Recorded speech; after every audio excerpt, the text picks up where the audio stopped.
All right, I want to bring in former federal prosecutor turned defense attorney, CNN legal analyst Shan with us, and associate editor and columnist at Real Clear Politics, A.B. Stoddard. So, Shan, there's a source familiar with the special counsel's interest who says that this man, Tony Fabrizio, was asked about his polling work for Manafort in Ukraine rather than his internal Trump campaign polling. What does that tell you?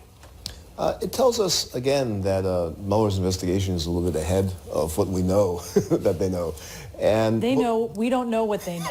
Right, exactly.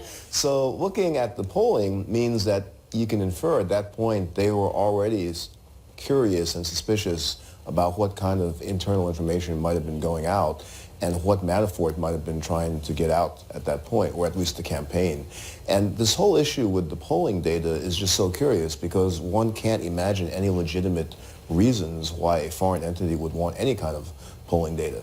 And while Manafort's people, I would expect that they might spin this to say, well, they're asking him just about the work he did for Manafort with the Ukrainian people, obviously that would not be of such great interest to Mueller.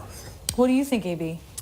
Well, I think that this whole episode is so dramatic for two reasons. One, it's the first time that people can look to an event and say this really looks like collusion with a foreign government interest who all of our intelligence agencies have said had it out to beat Hillary Clinton and make sure Trump was elected. And that was the entire goal of their interference in this election. The second one was that we found this out inadvertently. And it means all along people have said, there's no collusion, it would have leaked out. It is an indicator that Mueller might have lots on collusion that we only saw one crumb of inadvertently leak out.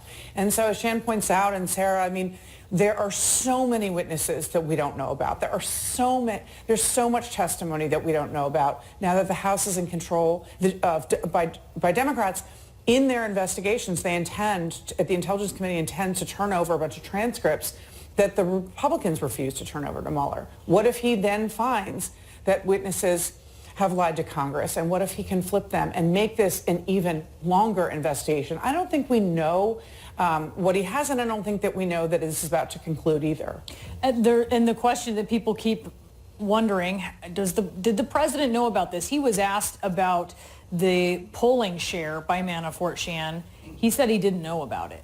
Right. So how significant is that we now have the president on the record saying he didn't know about it? And if there is no proof that he knew about it or he genuinely didn't know about it, what does that mean?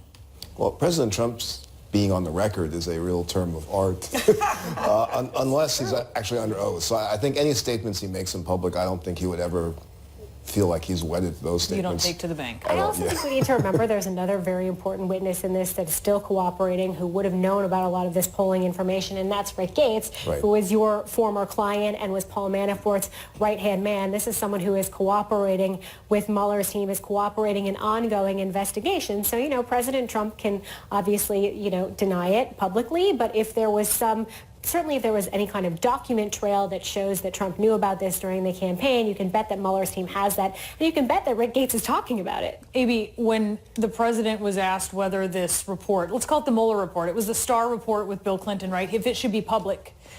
In the past, it has been public. And also members of Congress have had access to underlying findings that didn't even make the report. But the president asked if it should be public.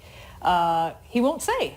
What does that tell you? That's an interesting response. Really? Instead Why? of no, I have the right to, you know, to exert executive privilege and insist that so much be redacted or removed or blocked, or, you know, he just left it open. I thought that was kind of fascinating that he didn't try to put his foot down, which his lawyers, his brand new team of 17 additional lawyers, certainly intend to do. Right. A.B., Shan, Sarah, thank you all.